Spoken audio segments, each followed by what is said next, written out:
আসসালামু আলাইকুম। এই বৃষ্টির মধ্যেই চলে গিয়েছিলাম গ্রামের বাড়ি।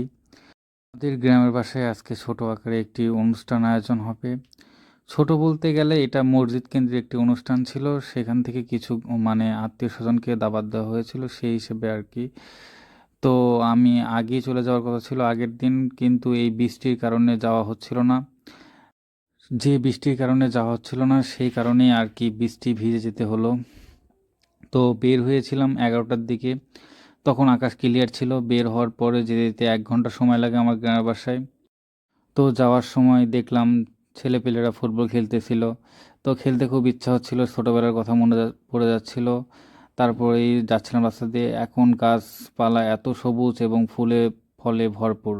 তো যে দেখি যে রান্নাবান্নার কাজ চলতেছে, প্রায় রান্নাবান্নার কাজ শেষের দিকে। লাস্টের কিছু আইটেম ছিল যেগুলো রান্না হচ্ছিল।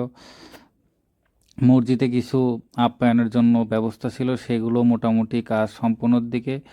দেন নামাজ পড়ে আসার পর মোটামুটি সবাইকে খাওয়া দাওয়ার একটা ব্যবস্থা করা হয়েছিল, যেগুলো আশেপাশের অনেকেই আসেনি, যাদের ইনভাইট করা হয়েছিল এই বৃষ্টির কারণে আসতে পারেনি। প্রচুর বৃষ্টি সকাল থেকে। তারপরে এগুলো কাজ শেষ করে আমি কিছু ফল পেড়ে নিলাম বাসার। জাম্বুরা হয়েছিল অনেক। এই জাম্বুরাগুলো প্রায় নষ্টর মতো হয়ে গিয়েছিল, হলুদ হয়ে উঠেছিল, বাট সেগুলো পাকেনি। তো আরও কিছু কাজ শেষ করে বাসার পথে আসছিলাম। আসার পথ বৃষ্টি আমাদের সঙ্গী হয়েছিল। তারপরেও আশেপাশের দৃশ্যগুলো দেখতে অনেক ভালো লাগছিল।